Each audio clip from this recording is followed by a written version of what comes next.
Well, a big zinger. Our sponsors I wasn't continue done. to, of course, help us out this tournament, so thank you to them. The 2017 Heroes Global Championship Finals are brought to you in part by Republic of Gamers, Intel, T-Mobile, and NVIDIA. Haldor, did you want to elaborate more on your point, or should we go ahead and just skirt by that? I just really wanted to say that they impressed me. They got their kills. They knew they were the underdog, but yeah, continue, Tim. It's fine. Like, it's okay. We're all good now. I got the hint now. All right, we're good. It was not as subtle as I. I'm deciding with them today. I feel like they deserve it. Yeah. You know what, Gillyweed? It's fine. Going into the next match here, Red Canids had a couple of kills in that entire match. What more can they do to try and find a way to get a tied-up series? It's hard, man. Maybe they control the globals. They try to play the global game more. That seemed to be what was working out for Tempest. This is a Red Canids, a Latin America that is a lot more macro focused than they were before, and they were even able to do that versus Roll 20. But it's still a non-league region that traditionally struggles with being able to control the map with the objective play because they don't get punished and figure out how to punish within their own region. The one thing that I really wanted to say is that they still feel to me like the best Latin America team, the best form of Red Canids that we've ever seen. Yes, we all know Tempest is the better team here, definitely on paper. So if nothing crazy happens, Tempest should take this. But at the same time, the way they present themselves, how aggressive they are in these fights, that they are not timid, standing back and just taking the beating, is impressive. And overall, I think this is the first time where I look at it, it's like, this is actually cool. These guys are really bringing the battle right now, even though they know they are the underdog. Well, we're going to be going to Dragonshire, where Red Canids can try to flex that type of macro, have a solid top lane, and of course try to find a way to get a couple picks on Tempest and move forward. This is a really interesting situation because we already had seen that Tempest was comfortable prioritizing Dragonshire on their own, but we also talked about it's one of their weakest maps results-wise, statistically. So they're kind of relying on the lack of success that Tempest has had rather than the preference and the mentality that we've seen them display historically. Yeah, and the trend is always top lane for Tempest. They put a lot of focus in the top lane, and what ends up backfiring for them is when a team has a lot of really good wave clear and control of the mid-bot rotation. Then Tempest gets scared when they start losing towers, and they turn around and devote resources there, and then they're basically not getting something out of where they put focus to in the first place. So maybe that is something, going back to your original question, what Red Canids can abuse here. Well, Tempest attempted to adapt and change that weakness by pulling in a lot of wave clear last time in the draft. Will they do the same here? Let's go ahead and start Dragonshire. I mean, the last time they banned out Right Wing immediately to also emphasize that they can play a strong Tracer composition once again, and the Red Canids shut that down by banning out Tracer. Let's keep in mind that in the previous series where we had them actually play on Dragonshire, they used Tracer when they could. So they're following the same MO already. Tracer is now a huge option for Tempest, so we might see that ban coming in on the side of Red Canids as Brightwing is once again eliminated. Yeah, Brightwing being removed from the table is not too surprising. The follow-up is looking like they're hovering over a Tracer. I think... Go ahead. I think if they ban Tassadar, Tracer is going to be a first pick. It's really likely. The way that they played before with Tassadar, with Tracer and Rhaegar. But that time, they were in the second pick position and Dig first picked Tassadar. It was more of a... It seemed to me to be more of a deny from them having both Tracer and Tass. That's a good point. Even if they go in that direction, to talk about what Gilly was talking about with the emphasis towards that top lane and the lack of wave clear, the Tracer is going to be committed to the 4. It would put focus onto the top lane and getting those ganks. And ultimately, it would be very easy for Red Canids to just concentrate on getting wave clear, play the safe game, and at least capitalize on the major weakness that Tempest has displayed on this map. Also, to be honest, now thinking about it, I don't think they have to actually pick Tracer first. If they want to pick Tracer, they can still do it later, because I don't think there's any way that the Red Canids, without having Tassadar, are actually picking her away from them. Yeah, so, that is traditionally what they would do, is later on. So if they have Abathur right now, we've seen in the past Tracer compositions also played with Abathur. So if they still feel that it fits, they can do it later on, which makes the pick way safer than showing it as early, so that Red Canids could counter pick completely either with wave clear or with direct damage against her. So it makes more sense. Dragonshire Abathur is something that I always get a little bit concerned with. The dynamic that he plays with Europe, I mean, obviously has been willing to pick him quite consistently, but ultimately I do feel like it's a map where you can get enough structural advantage in the earlier stages, and wave clear is so prevalent and laning is so important levels 1 through 9 that ultimately I do feel like it is a risk, and I'm a bit surprised to see Tempest commit to that this high up into the draft. That being said, they were very comfortable throughout the last game, so I don't feel like they viewed this as maybe a setback. With Rega and Sonya, Red Canids already have not only great synergy between the two heroes, but they also have an immense amount of camp clear. So they can really start to focus a lot more on the siege line camps at the bot lane, trying to get the night camps here as well to apply additional pressure. And if they do that early on, they might really start to pressure Abathur in the early game, even more so than it's already the case. Love seeing both of these picks, given that Abathur was the first pick. The double gray main is a possibility, and Muradin makes for an excellent symbiote target because of how long he can stay in the backline around all of the members of the opponents. It's a bit dated, but I think I would really appreciate to see Red Canids transition to a 1-1-3 style laning situation. Abathur on Dragonshire is one of the few maps that you can really dominate with that if you have a prominent solo laner up on top, and then your mid lane just is winning in wave clear. That's all you need. Sonya is most likely going to be successful within her lane. Rhaegar is definitely going to be able to aid when it comes to the tri lane, so just making sure they have a good wave clear to match up into mid, take out front walls, and make sure that mid and front wall dies before even level 10, or at least the first Dragon Knight goes down on this map. Malthael again eliminated, and we have also now the ban on Oriel, so on the support side. But I agree, like a lot of pressure on the side of Red Canids could really put the Abathur comp in a bit of trouble. The camp clear adds to that even more so. Yes, it does. So once that I mean, you can even aggressively, if you have the opportunity through a strong tri lane, start to pressure your opponent's siege line camp and take it away if you see an opportunity for it. So if the Red Canids get a bit of snowball potential in the early game, that might be one of the ways how they can really put the pressure on the Tempest and maybe win a map. I think the biggest thing to make sure that they try to avoid is a 2-1-2 situation, because the Abathur compositions, normally you think, well, I'm applying pressure in one lane, I can apply pressure in another. There's no way that Abathur can actually deal with this, but by only having two people in the lane rather than the 1-1-3, it's not the pace at which you're pushing, it's the survivability when the gank comes in inevitably. And ultimately, in a 2-1-2, this composition Tempest has formed can actually get those type of kills. So I would like to see them try and avoid that here as we go with a Garrosh, and we're going to figure out what else, which it's going to be a double support. I thought we might see the range picked up for them, but don't mind to see them commit here to the double support. Uther is a nicer follow-up to Garrosh pull than Rhaegar. You can drop the totem, it's just a 35% slow. Instead, now you have the point-and-click stun, and it's good because of how the throw setup works for Garrosh. And it may be enough to just keep Tempest from being able to get any sieging done with their gray main, but I'm really wondering who is going to be the solo top laner, or at least the top laner against Sonya for Tempest. The one thing that's also interesting to me right now is that on the side of Tempest, they can really start to pick very mobile characters that just don't get threatened by Garrosh. That's the one thing that I'm worried about right now, how much value he's going to get. If you get a good pull and a combo into a stun, you can do a lot of work here, but overall, with the way that Tempest has been playing this so far, with the heroes that they have right now, if they pick mobility, they can really just dodge Garrosh, and then he doesn't do too much. Leoric Abathur is going to be a problem for the Sonya to be able to deal up on top. Also provides a lot of wave clear for the fact that Tempest did end up going into that pick. I want to see at level 4 on the note of the Sonya, and we've been talking about the map pressure that they're going to need in the early game. I would like to see a talent adjustment at 4 to Shattered Ground, like we saw, I believe it was Rich earlier in day number 1 on Dragonshire. Just amplifying the damage and pressure she can get out in that top lane to, again, exaggerate the weaknesses of Tempest composition, I think is going to be a must. And we've been talking about concentrating onto the 4-man. I really do feel like that Garrosh commitment, as you were kind of talking about, Kaldor, doesn't accent that to the point where they're very focused on making sure they get these kills to a pretty safe and well-rounded composition that Tempest now has. How do you like the Cassia here? I'm not really the biggest fan of that setup because, again, we talked earlier about the potential tri-lane that you could use an attempt to put pressure onto the bot lane. I think with Cassia, you're giving up a lot of what you could have done here. So if you get the flip and you get a lockdown with Uther, then Cassia is going to be fantastic to get a kill in. But I feel you are putting all of your eggs into one basket, whereas if you pick a strong melee auto attacker, you all of a sudden start branching out and you have different ways how you can approach the fights on the map. Yeah, you're a lot more focused on the kills instead of being able to siege with her. So it does show something into the mentality of Red Canids. I also think she's really vulnerable to Haymaker, which we've been seeing a lot here from Honkono. If she gets out of position at all or way too far away from a team, you cannot protect her, and that's when the focus comes in.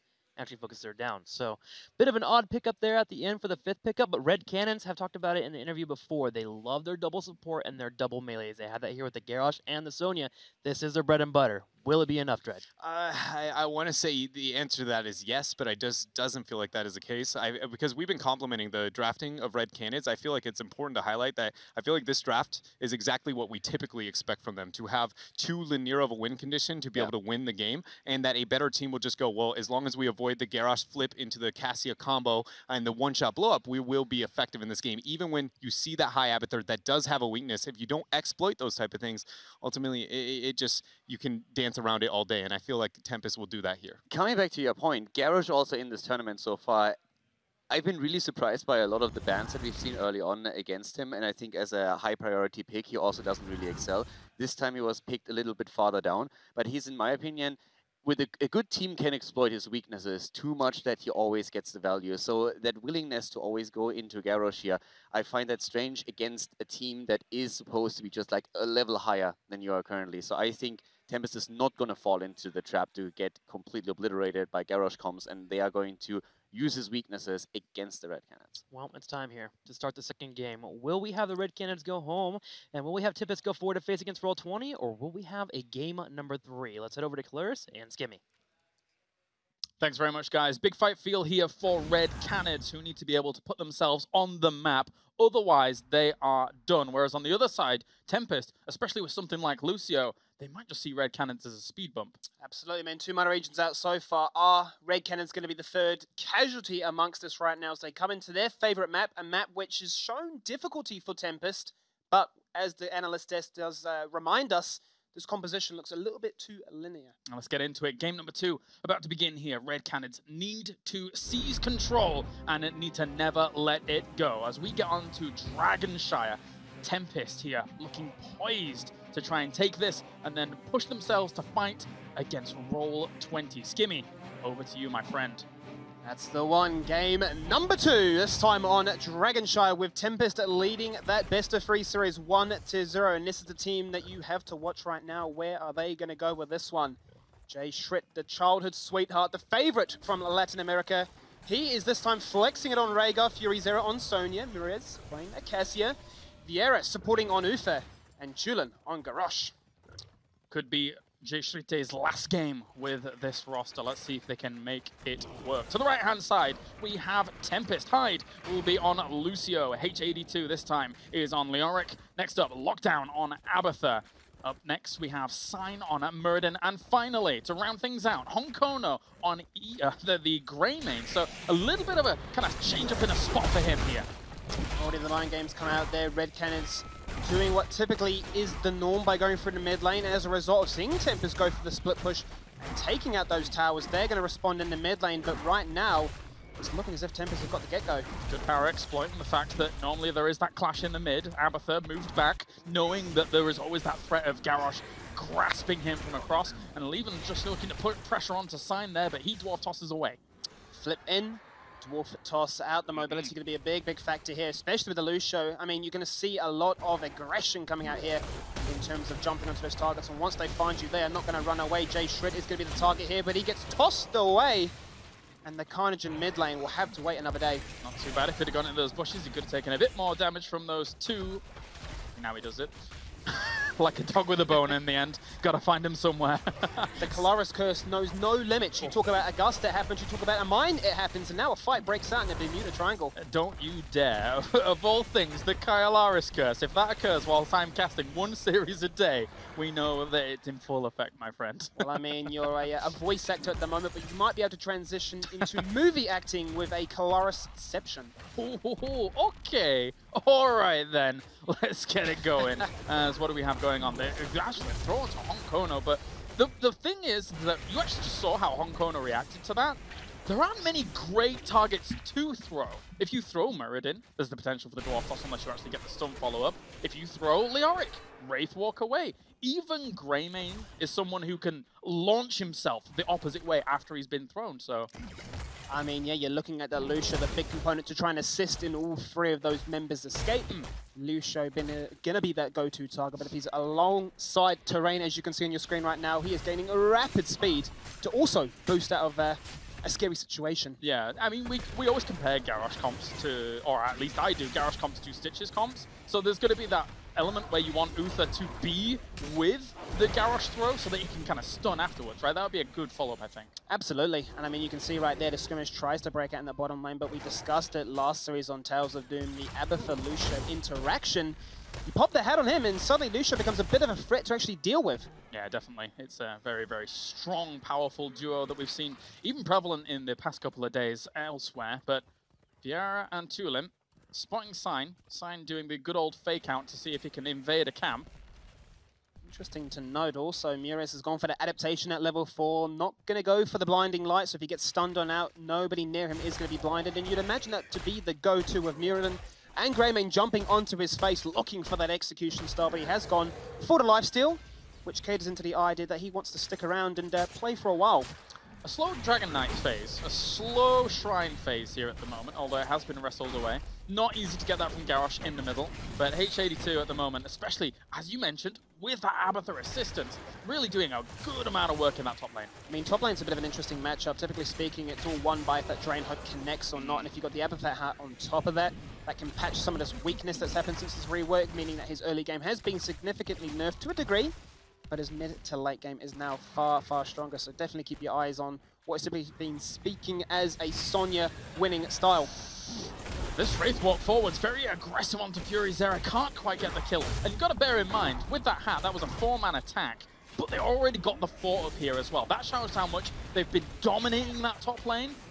And I feel like for RED Canids, the comp just isn't working out fully. There was a lot of time there in mid lane where Garrosh is solo, alone, not doing much, not opening up opportunities for RED Canids. Speaking of opportunities, Klaus, absolutely. I mean, they go for that top lane commit from Tempest, and RED Canids with the Giant surely had to try and respond by doing the exact same and evening out that balance by doing the same to the bottom lane. Only 2 towers is what they're going to find as their prize. So RED Canids continue to try and hold on to this at the bottom.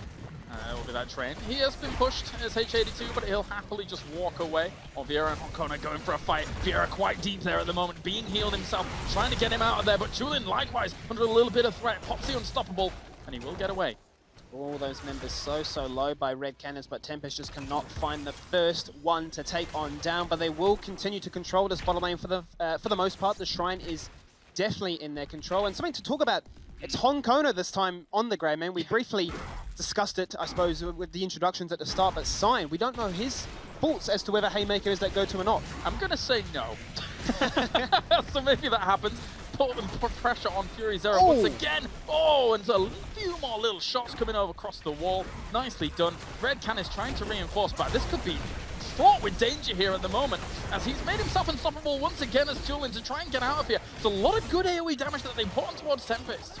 I mean, that just shows you the power of Garrosh, right? Doesn't even have to pop his unstoppable clips to try and survive through all of that. Now, so many members of Tempest are low. 2 more that could have potentially fallen on down. H82 has to use that Wraith Walk to not be that second casualty as they look for another. They do find it, and that's fantastic because RED Canids right now have control of both shrines. If they can do this well, they can get the cap. And that all came for me off the back of Cassio charge strikes. If you've got 3 grouped up, you better get that kill, because if not, when the turnaround comes, when Cassio is throwing out those spears as they bounce, that is massive damage, and they really exploited that. Great stuff by RED Canids. Scary times for Tempest, however, and this is when that sort of curse, I suppose, of the Dragonshire becomes a bit of a problem. This is the map for the RED Canids, minor region or not. They are bringing the pain. They get the dragon. They hit level 10 first, and they can look to continue the siege. It's a little bit of a bizarre build from Honkona, and I mean, what isn't bizarre about Honkona overall? But with Cocktail into Wizened Duelist, it's not quite the most common of things, but we'll see if he can kind of get value out of it. I mean, to a degree, it almost feels like Tempest are disrespecting RED Canids and saying, you're an easy region, we're just going to get kills all day long. Both of us play a very aggressive style, so if these skirmishes keep coming about, we're going to get significantly rewarded by an increased auto attack. So, this, and the big problem is that naturally, Cassio is just a great counter, in theory, counter to what Tempest is bringing, because they're always going to clump up as the fight ensues. But it does. The Warlord's challenge coming out nice and early. Ball lightning to follow, but the Black King March does so much to try and stabilize them. Soundbearer coming across at the second moment as well. There's the Divine Storm. Can they find some kills right now? Ancestral does not connect, and Cass is the first one to fall. Yeah, they brought down a very big threat, and that's very good for them. They threw Hyde, who was most healthy. They really wanted to throw Sign there, as he's almost going to get out, and he does get away. Trying to throw Fury Zera forwards here to go for a little bit of an attack on towards them, but a little bit unfortunate there for Red Canids. They probably could have got a Meridian kill off that if it had gone perfect. Oh, the phone though, Honkono is flirting with Death's Sign, and both of them are really doing it, but Chulin does get stabilized with that Ancestral. Yeah, we're looking for more, but H82 does get out with that Wraithwalk. This is that skirmish, the scrappiness that we were discussing just a moment earlier. And all the while, that cute little boombox bopping away in the middle as that got dropped. Tempest manages to get away relatively unscathed. They got themselves the Cassia kill. And if that doesn't happen early on in some of these fights, it's fraught with danger. I mean, you got to respect this Cassia, man. It got banned out in their series earlier, and I say, yeah, the Charge Strike's doing a lot of work in terms of when these guys are clashing as a 5v5 unit. He pops that, and suddenly he is the single carry, making it all work. Yes, the Ancestral didn't connect, but imagine if it did. Yes, it's all melee. It's aside from a Lucio doing what he needs to do, it's all melee. So now, Tempest here. You have to be a little bit careful down towards the bottom as Chulin's lurking. And they're even going to take that hard camp to the bottom. So, but it's being scouted out. Can it be rivaled? Tempest are in a position to rival us. They've just picked up the Giants, and just like that, that's a complete bait. This is Red Canids almost saying, look, we aren't confident. H82's actually laughing right now at the fact this is almost donated to him. Oh, that was well played, H82. No fear, no risk, and that, as we've said, even from the times of Noblesse, who is now coaching MVP Black, the perfect play for a tank. You threaten, they don't know where you are. Red Canids is playing scared. This is a bit of a glimpse into the psychological factors that Red Canids have. They must be under so much emotional stress. I mean, they saw that the Giants were picked up. They should have known that Tempest were in the vicinity, but they, to a degree, I suppose, overestimated the time it takes to travel from there. Difficult now they get punished. Yep, as Wraith walking away here as H82. Tulin can't really do too much about that. Here comes Fury Zera in for an attempt onto H82. Technically, this is a great opportunity to kill him off. March of the Black King goes through. They have to retreat out. It's too much damage and too much sustain. That it is. It does allow Sign to rock up to the party and prevent any further fight. It's free. It is. The rotations, J Shrip being picked up in the top lane, allows that rotation to come across, allows the control, and now Honkono gets the Dragon and stabilizes what just happened with that siege before in the mid lane. Alright, so what can Honkono do? He's crazy everywhere else. He's going to be crazy in a Dragon Knight, no doubt, as he just walks through the mid four towards the bottom one that's already being sieged by his team. Just wants to rendezvous with them. He took a lot of damage by doing this, but he wanted to get down here nice and fast. I mean, the Dragon, let's be quite real here, doesn't actually achieve too much. It's more of a bit of a confidence player saying, I can just run on through. But I mean, as you say, the objective that looks so perfectly coordinated to achieve doesn't achieve much. Debatable moves, but oh well, as that has gone now. The thing is that that top lane is still always being pushed in by Abathur because he is up there doing what he needs to. Mines everywhere on the rotation paths. Hyde and Sign and Honkono. Where are we going?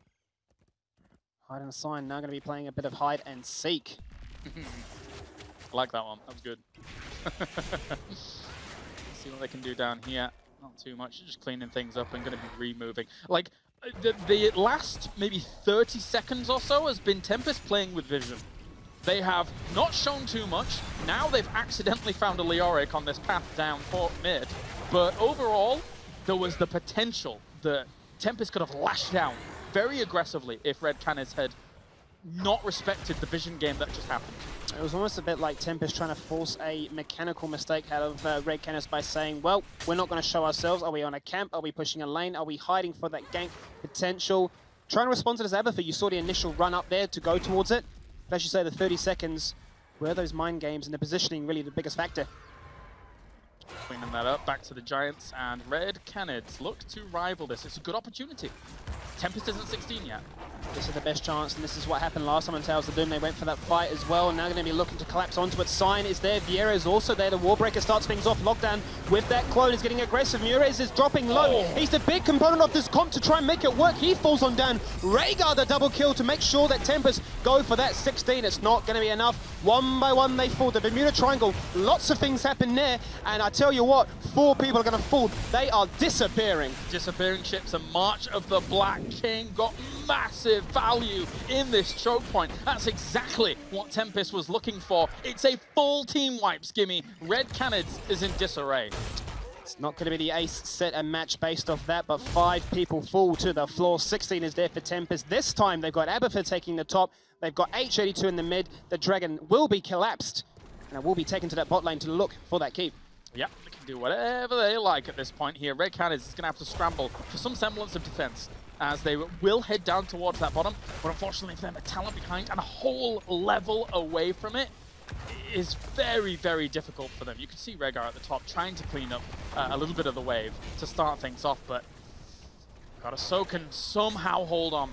Yeah, sponge or not, you're not going to be able to soak enough in this situation to hit 16 by the time Tempest come banging on your keep door. The tower is going to fall on down.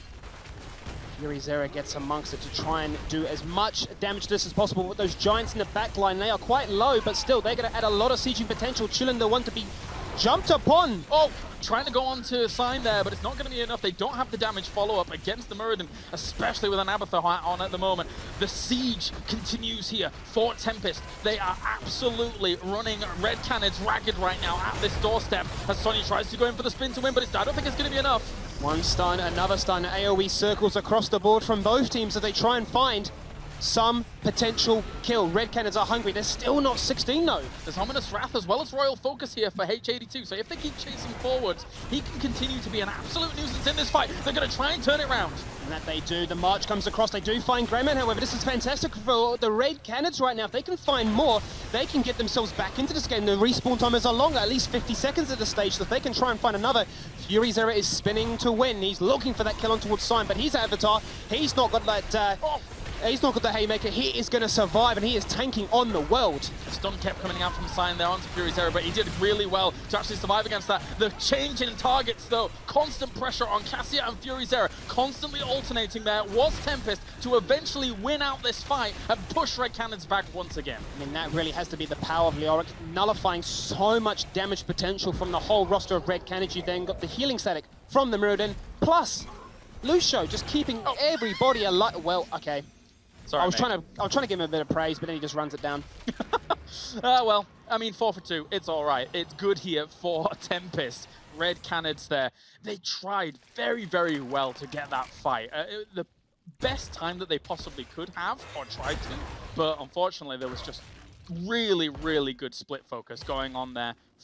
It's rare that you say the words split focus to actually say something that is good, but when you're dealing with something like a Sonya and a Cassia at the same time, you want to pressure them both in those fights. Absolutely, and you want to really try and juggle where those cooldowns from the healers in a double support composition especially are utilized. And we talk about how do you try and take down a double support composition. You're trying to bait out those resources with those basic abilities. Once they're down, especially with the likes of a Lucio, you run away, you say, this ain't our fight. Then you come in with that re-engage, you've got the taunt, you've got 20, and you're looking for more. They realized he was there to Tulin, and that is him getting a lot of damage taken. That's the Ancestral Heal comes out. Honkona trying to get out in the back. They pick up the first kill. I don't believe it. They are actually going to do this one right now. 20 or not, they don't even care. They want more. Lucio wasn't even there the entire fight. They take 2. This is the opportunity Red Canids have been looking for. They were pressured on every single lane, and now, where do they go? Uther's bot, he might be under a little bit of pressure here from the Sign and Hide, and if especially the Abathur hat joins, that could be annoying, but they're not going to allow it. They're scared that the rotation will come and bite them. They're messy here from Tempest, to be quite honest, but I don't believe Red Canids can punish them too much. Now the team actually do respond. Vieira's going to get some boys to back him up. The Divine Storm is going to come across as he looks to fall to the floor. Lucio's going to drop that sound barrier. Getting amongst their chaos as the cannons are there. The lanes are being pushed top and bot. Keepers falling in the top lane. Giant torn towards that core, taking that shield on down. Rhaegar. Can he get it? It's so very close to getting it. He does get the Dragon Knight. He's probably going to have to use this to defend. He's going across the map, but H82 and Sign, these guys, are they just going to go forwards? This is a crazy little situation here, Skimmy. This is like a base race gone wrong. This is looking like a Hero League game right now. He is still pushing at the Dragon, showing no signs of conceding. He's not even going to jump out of that Dragon. That core is going to fall down to 65%. They are running away, but they're playing with our hearts right now. I felt like the Dragon Knight should have come back home to try and defend against this, but I mean, all in all, the core had already taken damage anyway, and it looks like Tempest should be able to round this out with Cassia falling as well. Dragon Knight walks onto the core, but it does not matter. Power plays come out from Tempest, and it is 2-0 to Team South Korea. 2-0 to the Korean third seed, as you can see. A smile come out there from Hong Kong. Job successfully done. They're going to get another chance to try and secure their ticket for BlizzCon. Going to be going up against Roll20 just after this. But I mean, if you're watching this, arguably you could say that wasn't their strongest performance.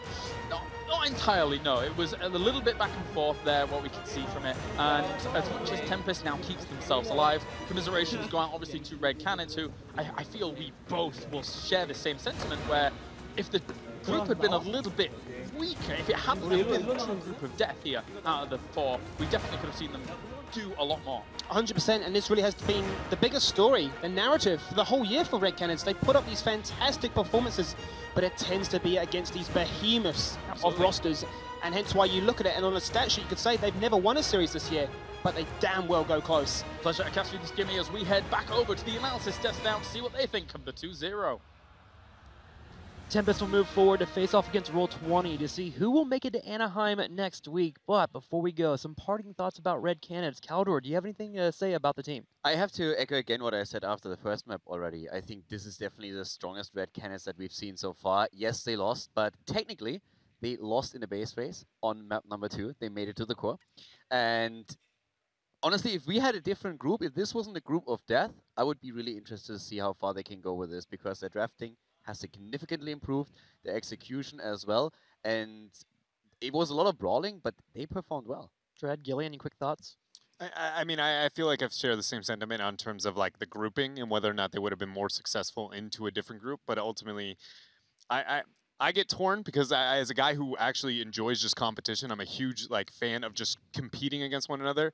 That the heart of it is that there is always a winner and a loser. So there's a level of my heart goes out to them because there is so much passion and drive, especially for players like Jay Shrite, that they've displayed over the long run. But there is a winner and a loser every single time, and ultimately they just weren't able to perform with the format that we have. One thing we can say is that was the best performance internationally that Latin America has had, and that is something to go out on in that performance, being able to take a game off of Roll20, looking strong even versus Tempest, bringing it to Tempest, getting kills. And so I think although they are probably very disappointed, I think that they will look at that and be happy with that performance in the long run. Well, it's time to say goodbye to the Red Canids, but we're going to follow Tempest as they go to face off against Roll20, and we currently have Kevin Johnson on the stage with Tempest.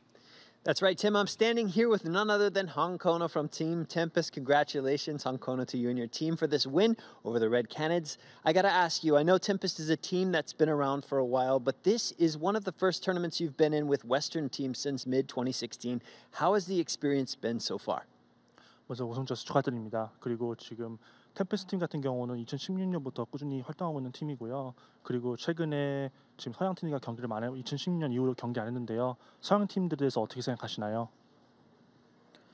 일단 서양이 되게 좀 많잖아요. 근데 그 중에 이제 유럽 팀 같은 경우는 정말 이제 한국보다도 잘한다고 생각하는 그런 팀들이 돼버렸고, 북미도 아직은 안 해봤지만 엄청 잘한다고 듣고, 그리고 경기도 실제로 봤기 때문에 좀 걱정되고 대단하다고 생각합니다. He says there's a lot of Western teams, and he believes Europe has now become the strongest region, and NA is also following the EU and becoming a very strong team. So they're very concerned right now how well they'll do in the finals during BlizzCon. All right. Well, I have to ask you about that signature Haymaker choice that you make on Muradin. We see it all the time. Even when Sign is playing Muradin, he's choosing Avatar. What is it about that heroic that fits your playstyle specifically? 무라딘을 플레이하실 때 대부분 초강타를 많이 선호하시는 편이신 것 같은데요. 혹시 왜 그 아베타 대신에 초강타를 선택하시는지 좀 궁금합니다. 일단 투신 같은 경우는 사실은 그냥 살짝 돌가죽이랑 비슷하게 상대 팀을 막 교란시키고 앞에서 이제 안 죽게 맞아주기만 하는 역할인데, 초강타 같은 경우는 꼭 투신을 찍지 않아도 바로 그냥 배달 같은 거라든가 아니면은 진영을 붕괴시킬 수 있는 쪽에서 안 죽을 수 있으면 정말 좋은 궁이라 생각해서 찍습니다. Mostly he chooses the haymaker over the avatar because he doesn't have to use the skill. He doesn't have to put extra skill into affecting his more body, so he can take more damage. He can mostly just focus just on hitting people far away, so he'll have more leverage when into team fights. All right, now you're not finished yet. Haven't claimed that spot at BlizzCon just yet. Roll20 stands in the way. What is the plan of attack to ensure victory for Team Tempest? 다음 상대가 롤20인데요. 어떤 전략을 짜고 오셨는지 궁금합니다. 좀 사실 전략보다는 좀 정신적으로 안 힘들고 원래 해왔던 조합들을 다시 하기로 했고요. 그리고 만약에 지면은 한국을 헤엄쳐서 가겠다는 마인드로 열심히 하겠습니다. He's saying that he didn't really focus on strategy against them, but more on mentally preparations. And their team's got more focus on basic strategy they've been practicing for a long time. And their mental focus is that if they lose, they're gonna swim all the way back to Korea.